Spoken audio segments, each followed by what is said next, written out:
Meus queridos companheiros, boa noite.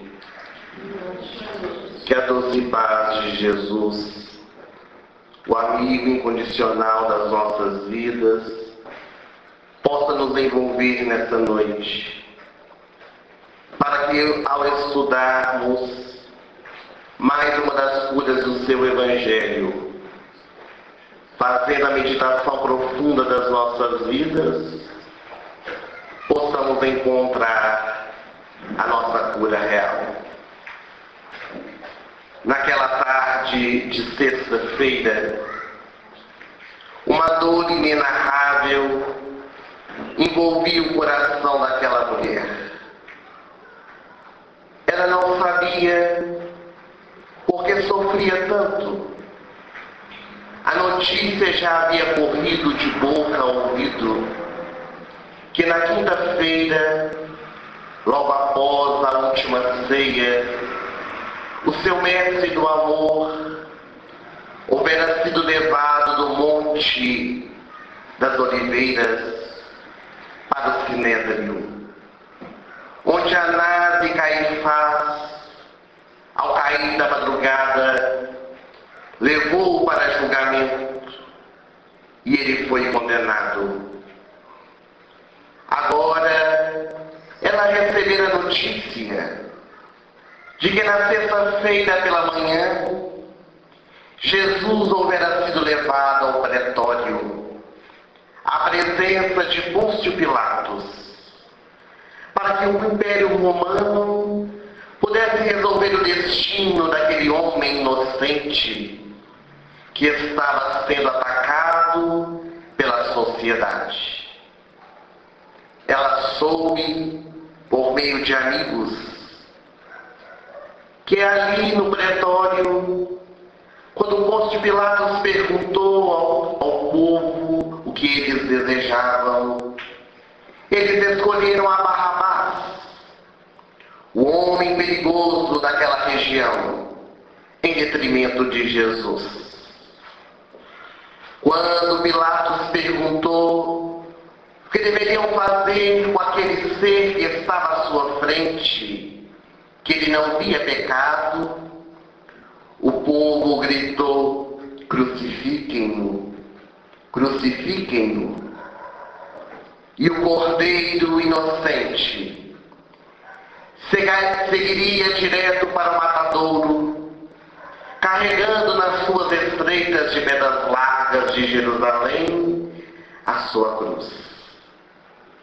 Aquela sinistra caravana de atormentados, pessoas desocupadas que ficavam à margem das ruas para ver o cortejo passar.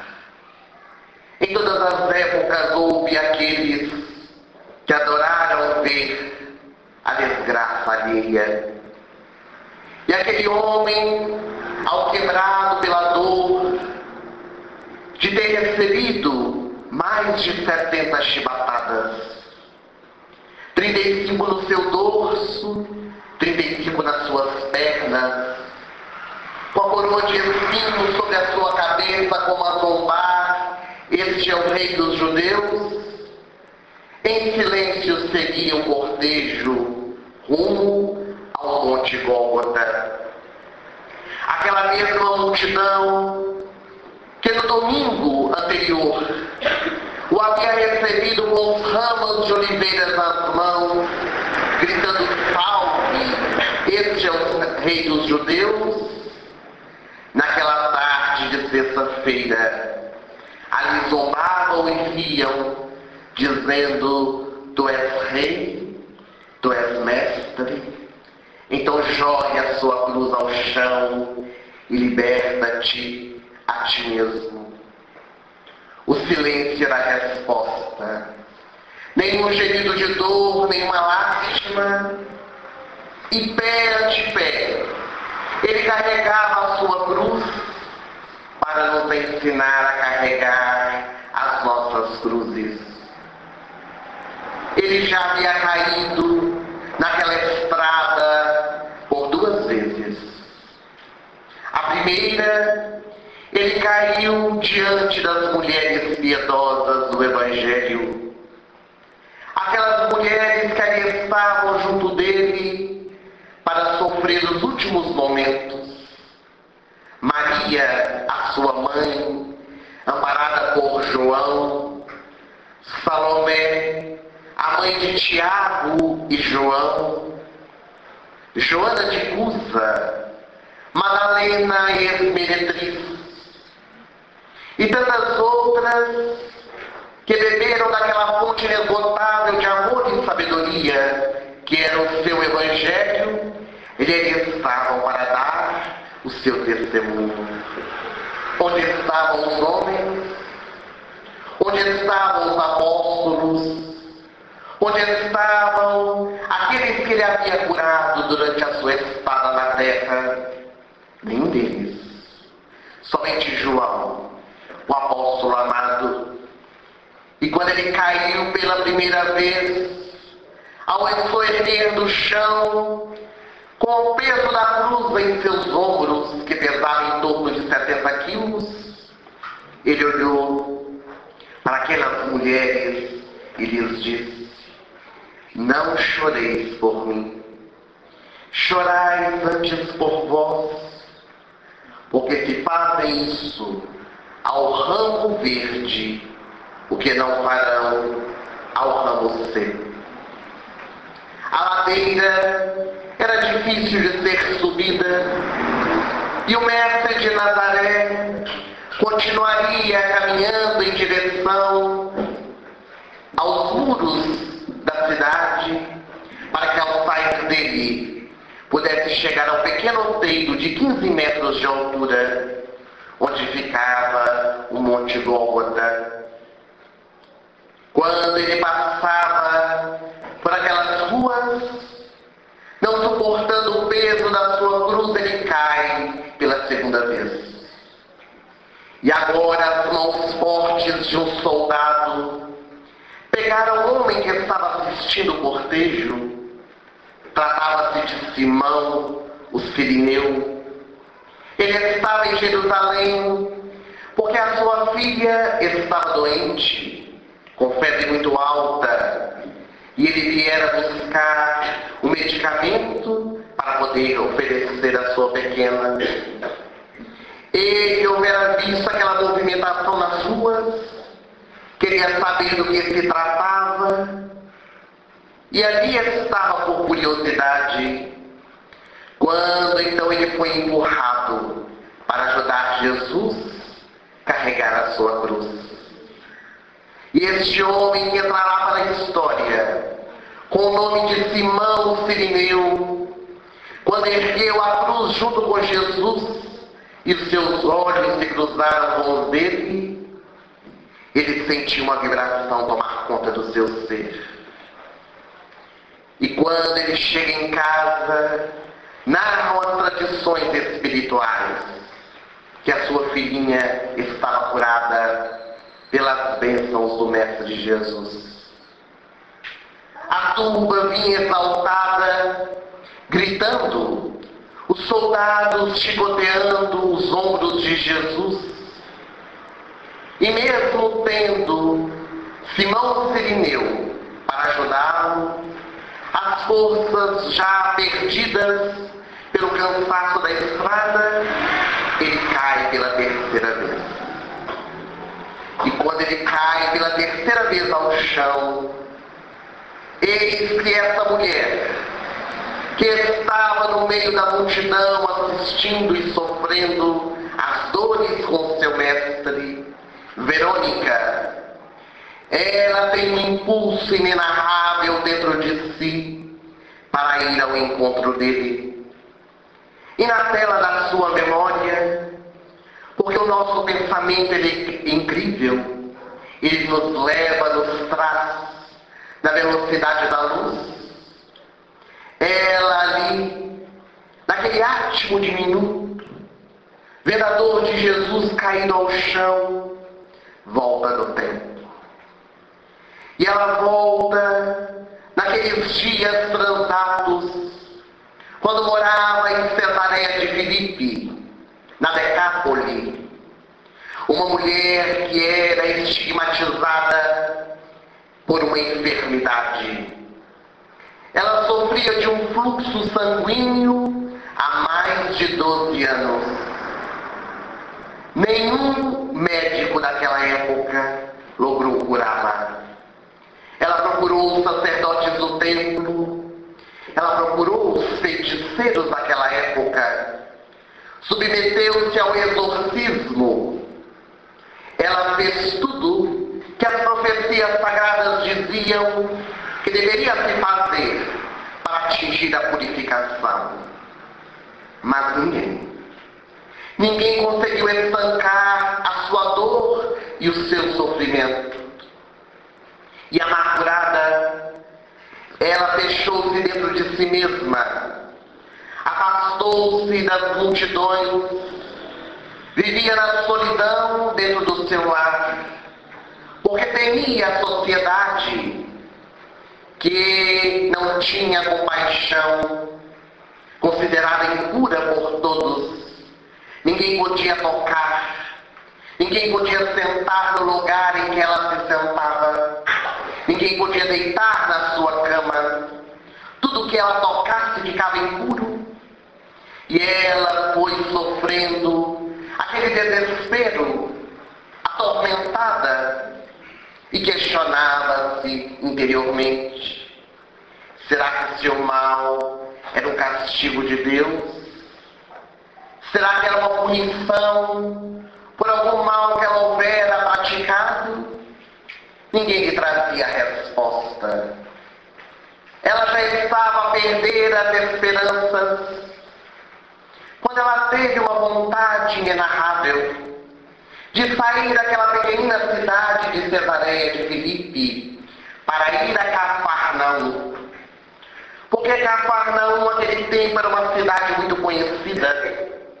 Assim como Jerusalém era chamada a cidade prometida, como Magdala era a cidade dos espetáculos noturnos, como Jericó era a cidade do comércio, Cafarnaum era a cidade dos pescadores, a cidade onde se havia uma sinagoga, a cidade onde havia um telônio, uma alfândega para se cobrar os impostos. Para lá corriam viajores, mercadores vindos de diversas partes de Israel.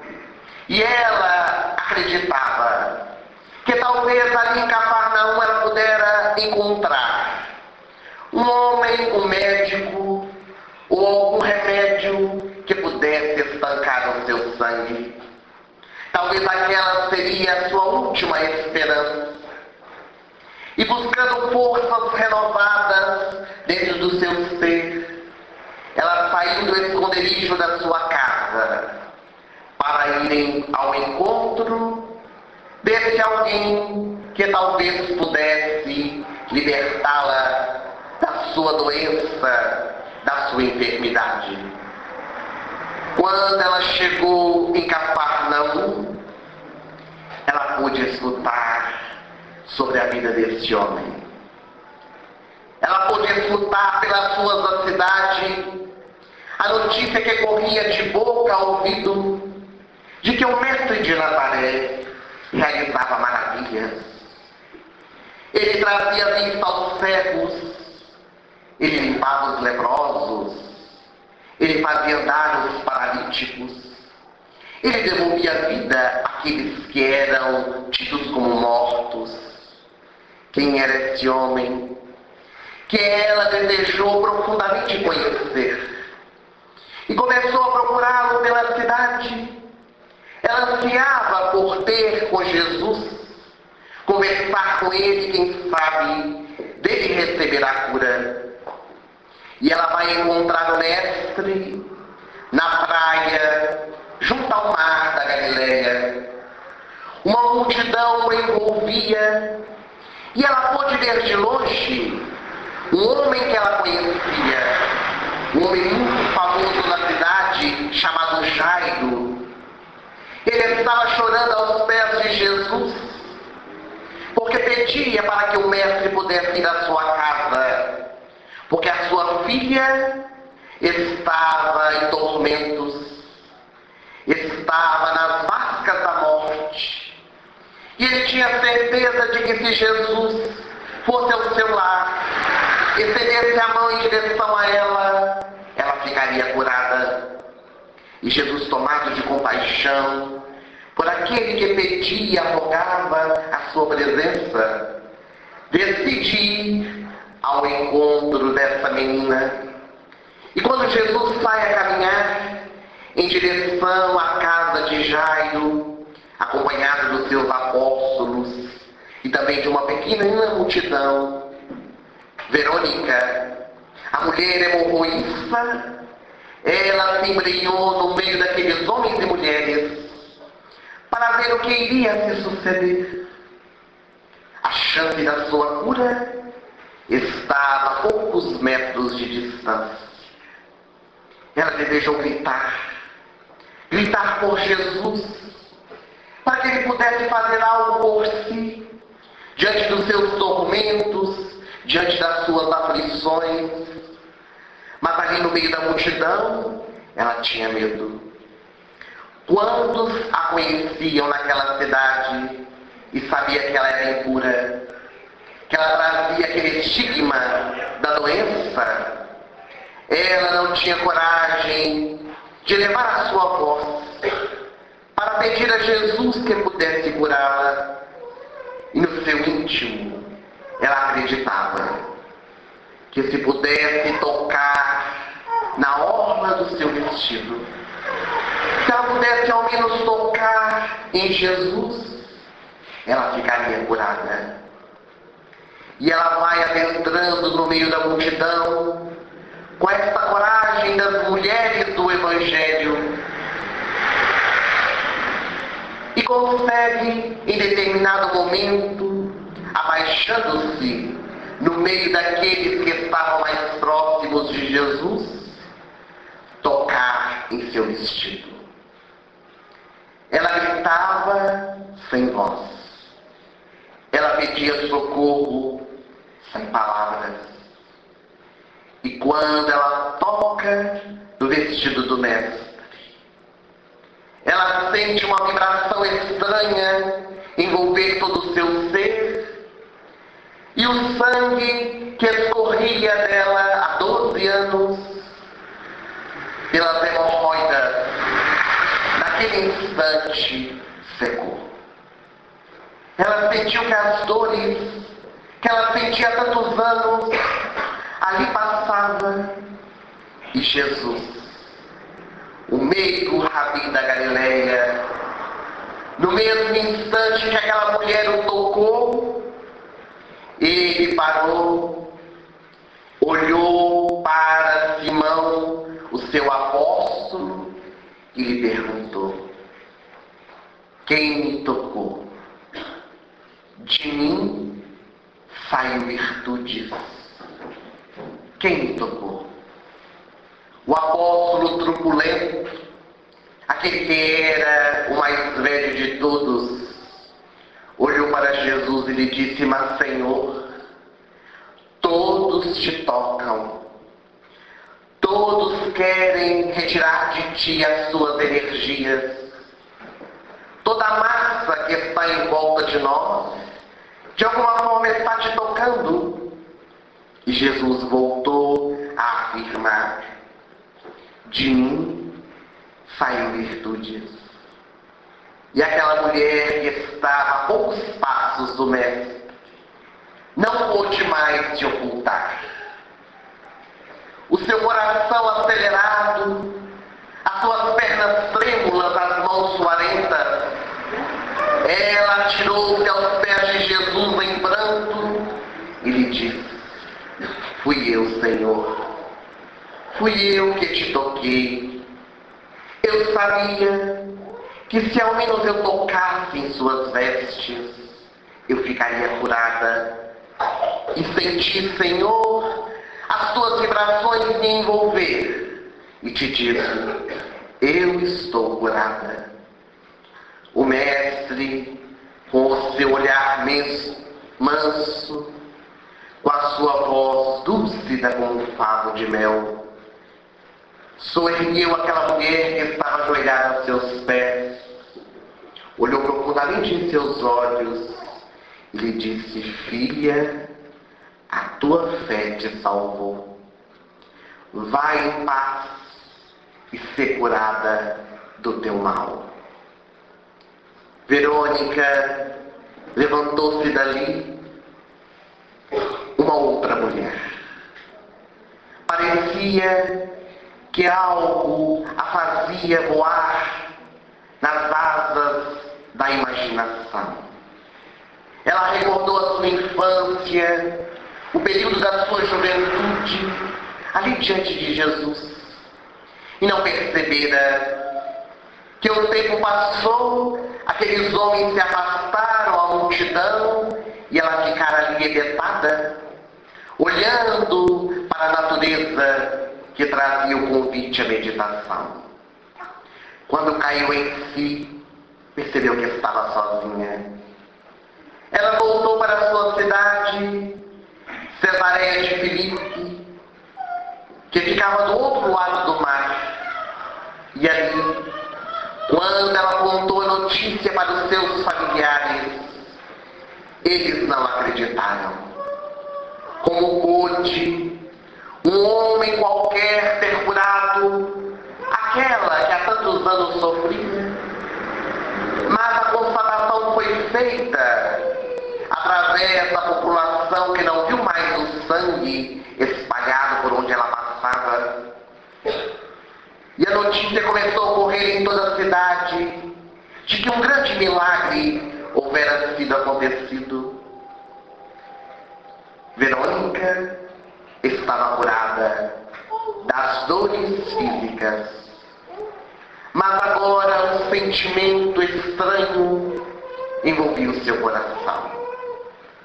Ela havia encontrado a cura física, mas e as suas dores internas, as dores da alma?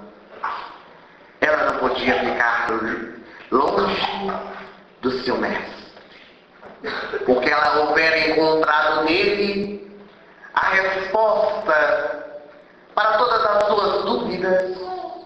Ele era realmente o grande Messias que o povo judeu aguardava desde há muito. Ela sempre fora atacada, desprezada por sua família e pelos amigos. A ela só faltava receber o carinho, a amizade sincera de alguém que pudesse mostrar-lhe um novo caminho. E sem pestanejar um dia, Verônica decide sair de Cesareia para mudar-se para Cafarnaum. Porque ali em Cafarnaum ela poderia acompanhar Jesus, poderia estar mais perto do grande Messias. E quantas vezes narram as tradições espirituais que Verônica acompanhou Jesus nas cidades vizinhas pelas quais ele passou, levando a sua mensagem de amor. Quantas vezes Verônica ajudou aqueles que estavam mais necessitados, dando-lhes o ombro amigo, servindo de olhos para aqueles que estavam cegos, ou de pernas para aqueles que estavam paralíticos. E ela, na caminhada com Jesus, vai aprender os valores da alma, vai desenvolvê-los dentro do seu ser. E agora estava imensamente feliz, porque houvera encontrado a cura real. Mas naquele instante que Verônica recordava no tempo, ela tem de novo a sua consciência objetiva chamada quando escuta o chicote vibrando no ar e caindo sobre as costas de Jesus. Levanta e carrega a tua cruz. Ainda há muito por caminhar. E ela assusta-se. Quanto tempo teria ficado ali pensando? Talvez 1 minuto, quem sabe, mas na tela da sua memória recordara-se da sua cura. E ela, destemida, ela empurra a multidão que estava em volta de si para também ver Jesus passar. Consegue furar o cerco dos soldados romanos e, quando eles menos esperam, ajoelhada aos pés de Jesus, que estava debaixo da cruz pesada, Simão Cirineu ajudando a soerguê-la para que Jesus pudesse levantar, ela retirou do meio das suas vestes um linho branco alvíssimo, levou ao rosto de Jesus, enxugou o sangue que escorria, e quando ela tirou, ali estava estampada a face do Mestre.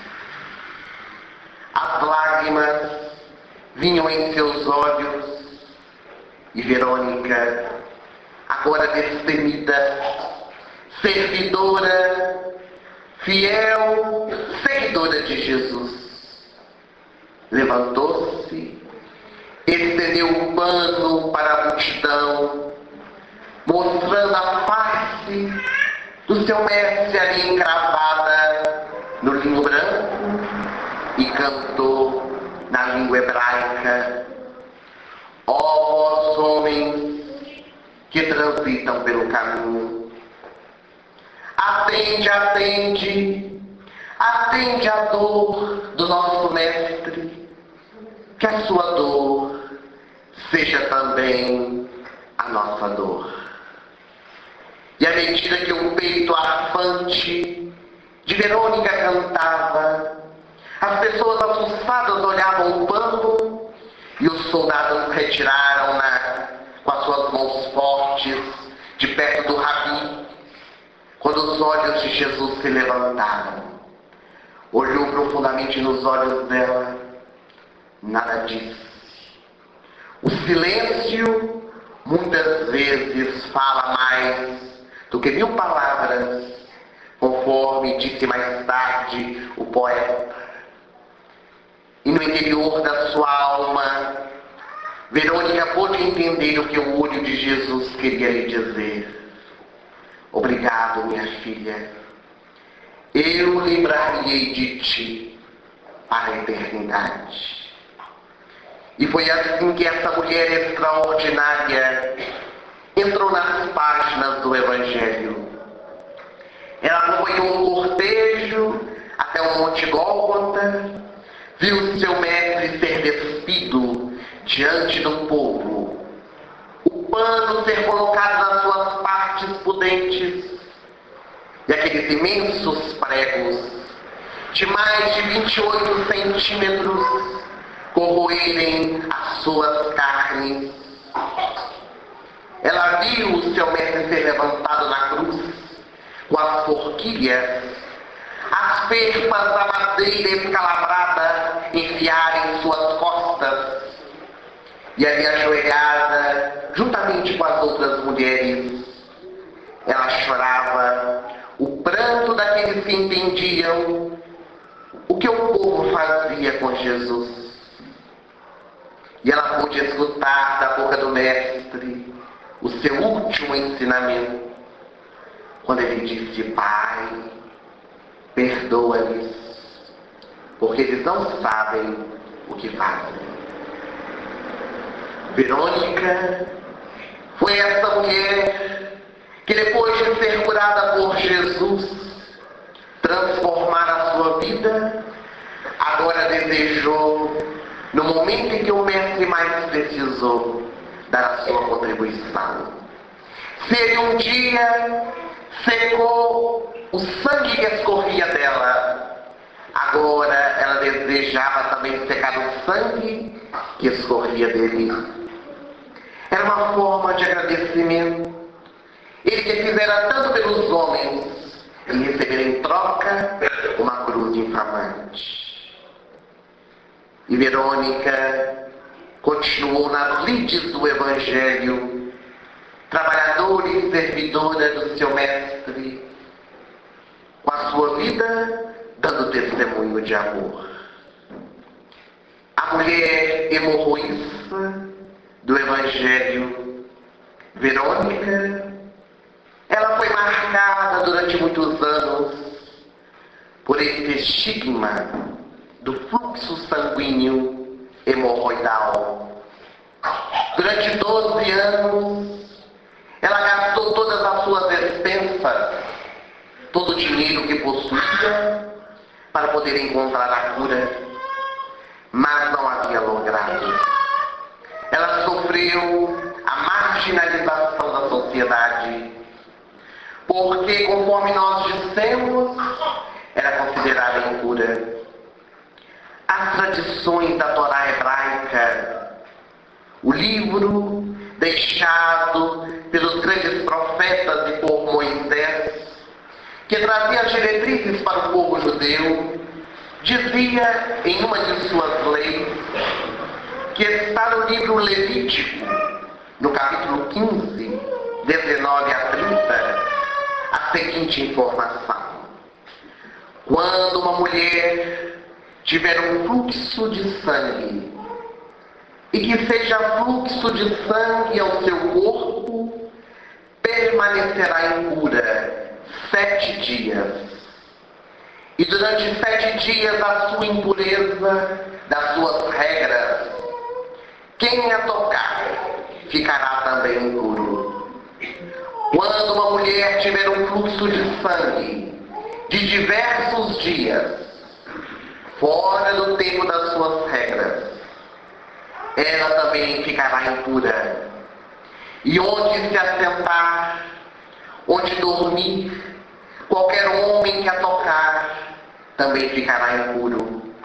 E somente será liberto quando fizer as suas oblações, as suas oferendas no templo, para que o sacerdote possa purificar. Essa era a crença do povo judeu, que não sabiam ainda entender as verdades da vida, que de forma muito ferrenha seguiam as tradições que Moisés houvera lhes deixado, as leis que ele criara, para poder conter um povo liberto do jugo egípcio, a fim de que eles tivessem disciplina, tivessem ordem. E por ser considerada impura, essa mulher vai sofrer durante os 12 anos largos da sua existência com a discriminação de toda uma sociedade. Aquele que é discriminado, de um modo geral, se marginaliza, se afasta do convívio das pessoas. Hoje, as pessoas que são discriminadas na sociedade já fazem este movimento de ficarem sós, trancafiados em suas casas. Imaginemos no tempo de Jesus como isso se dava. E ela foi se afastando pouco a pouco, trancafiando-se dentro do seu lar, fora do convívio da sociedade, sendo também chamada de impura pelos seus próprios familiares. E fechando-se dentro de si mesma, caindo na profunda melancolia, hoje chamada de depressão. Muitas vezes, quando nós somos discriminados pela sociedade, fazemos essa mesma movimentação. Porém, a proposta do Evangelho, ela é bem outra. É para que nós nos soergamos e demonstremos quem verdadeiramente somos. Não importa o que as pessoas pensam de nós, importa aquilo que nós somos. E é necessário que nós reafirmemos as nossas convicções, principalmente quando elas sejam positivas, para que o nosso testemunho possa falar mais alto.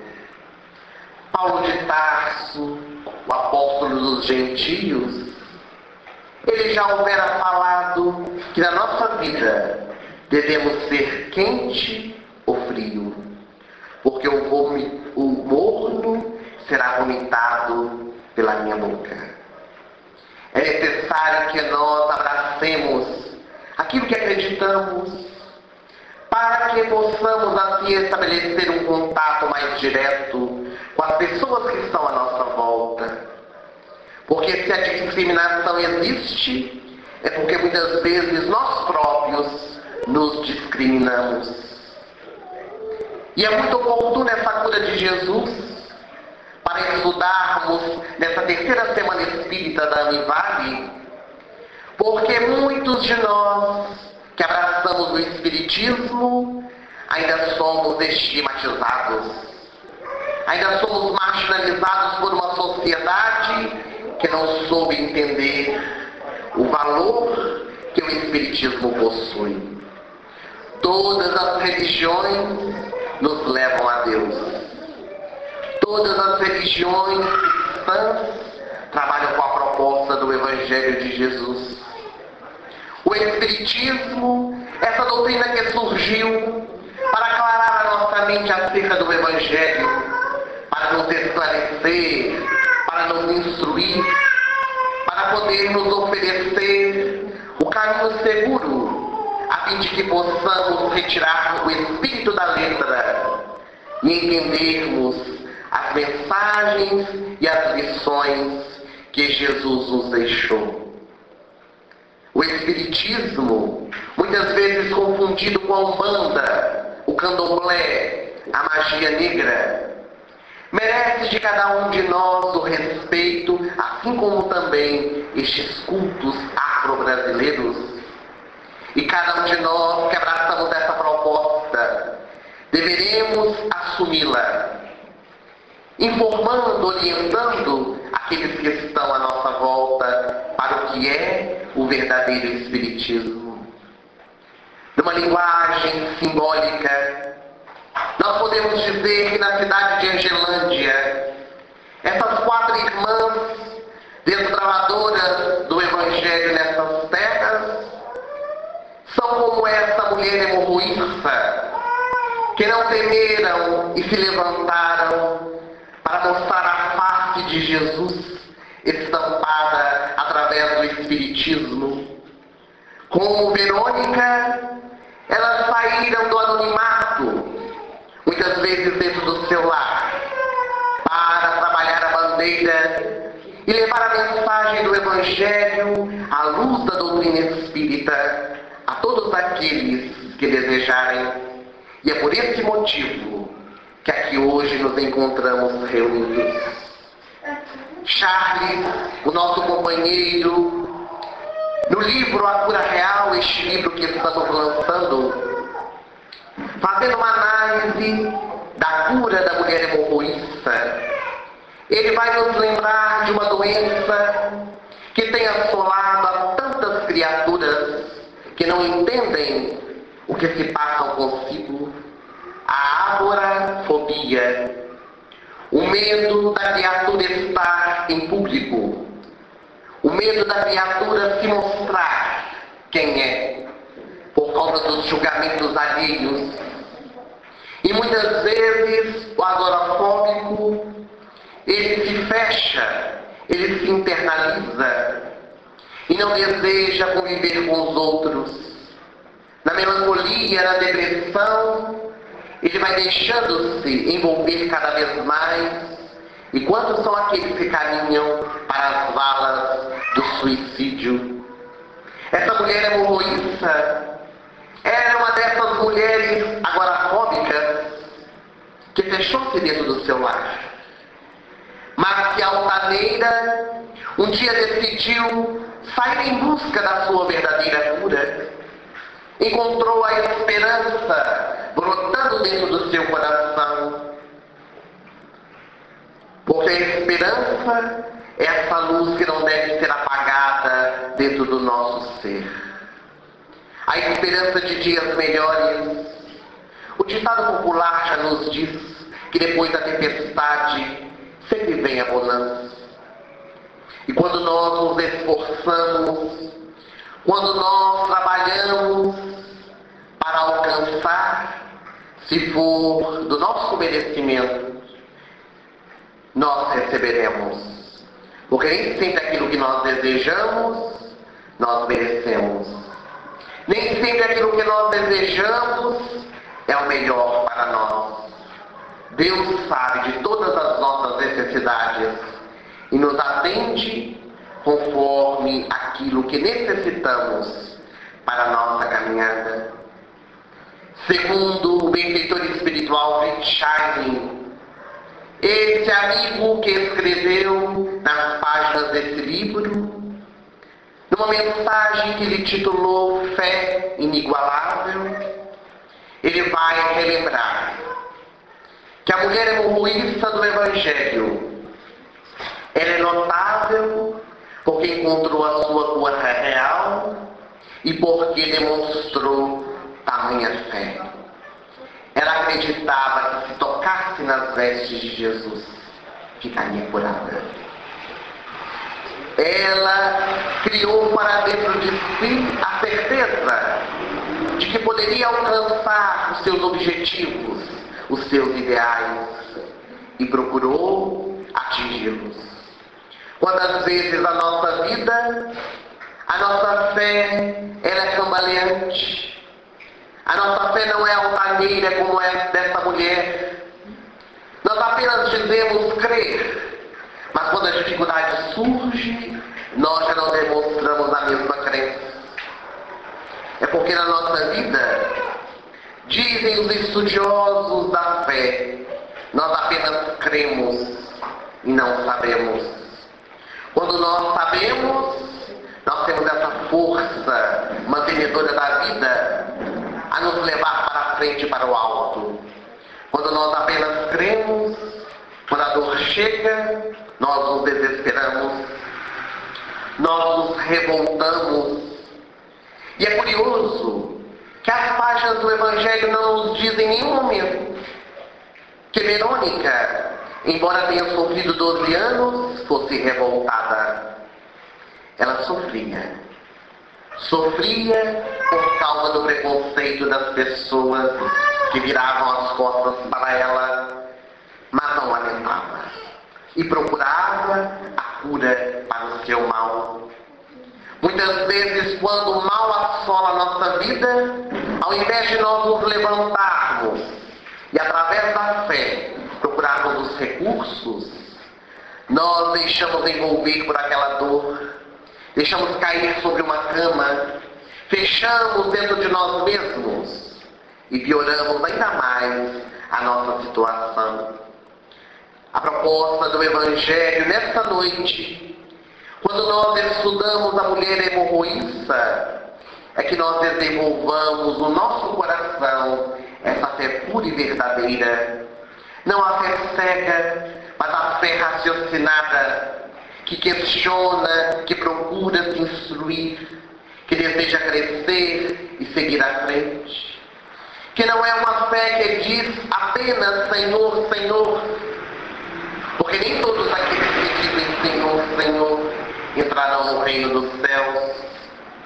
Mas é a fé que nos estimula a prática, a renovação interior, a transformação de nós mesmos, para que quando alcancemos a cura dos nossos males físicos, que muitas vezes surgem por causa da nossa fé, nós possamos fazer como a mulher hemorroísta, sairmos em busca de Jesus, para alcançar também a cura espiritual.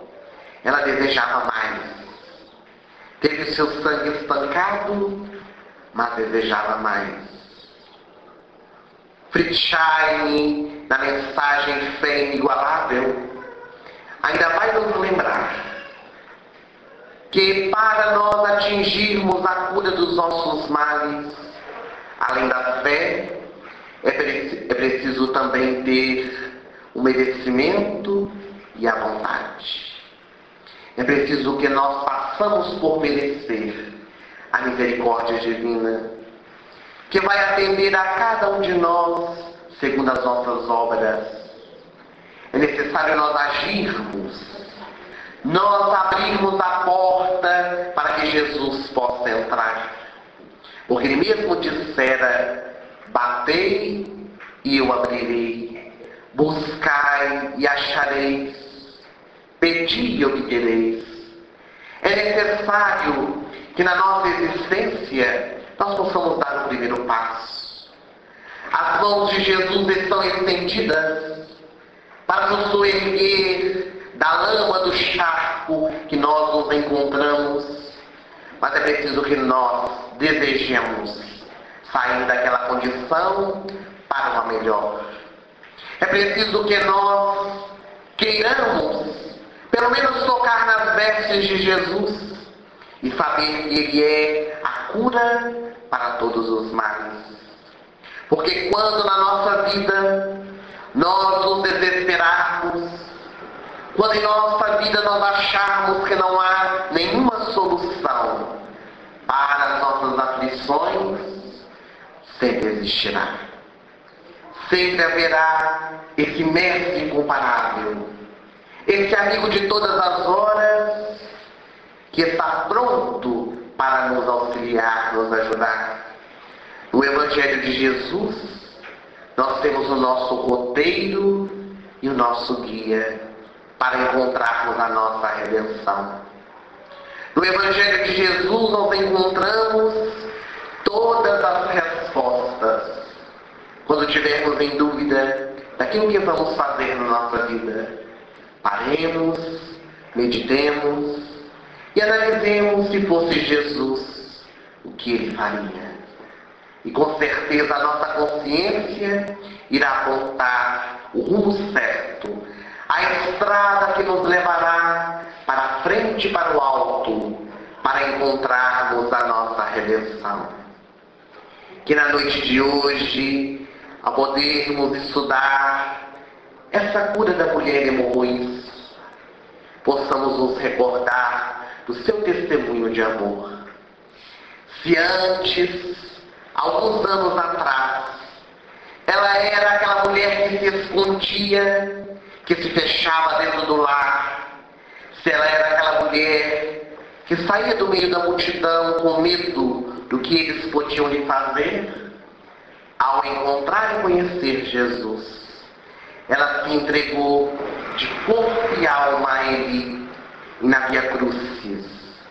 Agora, com destemor, com coragem, porque encontrou dentro de si a resposta segura para a sua caminhada, ela cantou: ó vós homens que transitam pelo caminho, atende, atende, atende a dor do nosso mestre, que a sua dor seja também a nossa dor. Durante essa semana, passando pelas diversas cidades do Vale do Jequitinhonha, divulgando essas curas de Jesus, o Espírito Maria Dolores, que quando na terra foi uma poetisa, pôde pelas mãos e pela mediunidade intuitiva do nosso companheiro Charles escrever poemas que falavam dessas curas relatadas no Evangelho. E nós gostaríamos de finalizar a nossa participação na noite de hoje trazendo a reflexão que esta mulher nos trouxe através do instrumento mediúnico, comprovando o espírito imortal, que retorna do além-túmulo para nos trazer consolo, orientação e também instrução. Quem me tocou? 12 anos na Galileia, das mulheres oprimidas, enquanto o fluxo de sangue da hemorroísta corria, apontada entre os impuros, relegada à condição de pária, sob os olhares dos corações duros que feriam feito navalha. Vendo o cisco na vista do outro, atiravam-lhe os escolhos, sem perceberem a trave na mira dos próprios olhos. Ele-a esguia e oculta entre os movimentos da turba, seguindo na construção da fé, após 12 anos a pé. Sabia que o Mestre era a vida, se para ele caminhasse, após Romaria cumprida, à procura de quem a curasse. Para lembrar as leis de Yahvé, uma veste com traços azuis, era a orla o foco da fé, o vestido do Mestre Jesus. Em um toque terno e humilde, eis que o Mestre sorriu e parou, perguntando ao pescador rude, por virtude alguém me tocou? Mestre, a turba em frente te aperta, todos querem um pouco de ti. Tanta sede e tanta doença, pela bênção do meigo Rabi. Quando aos pés de Jesus uma ovelha dava glórias e narrava a sua dor. Eu te encontrei, Senhor, e meu rio de sangue estancou. Sou impura, perdoa-me, Mestre. Minha dor serenou. Me tocaste a orla da veste, e tua fé te curou. Maria Dolores. Que Jesus, o nosso Mestre, Ele possa manejar os recursos em favor de todos nós, que aqui nos encontramos nesta noite, trazendo as benesses para o nosso coração, trazendo-nos a cura para os nossos males físicos, mas também para os males espirituais. Que possamos levar até os nossos lares, para os nossos familiares e amigos, e todos aqueles que encontrarmos, essas vibrações de paz, de harmonia, que aqui podemos sentir. E que no nosso dia a dia possamos encontrar esta, que é a maior cura, a cura real.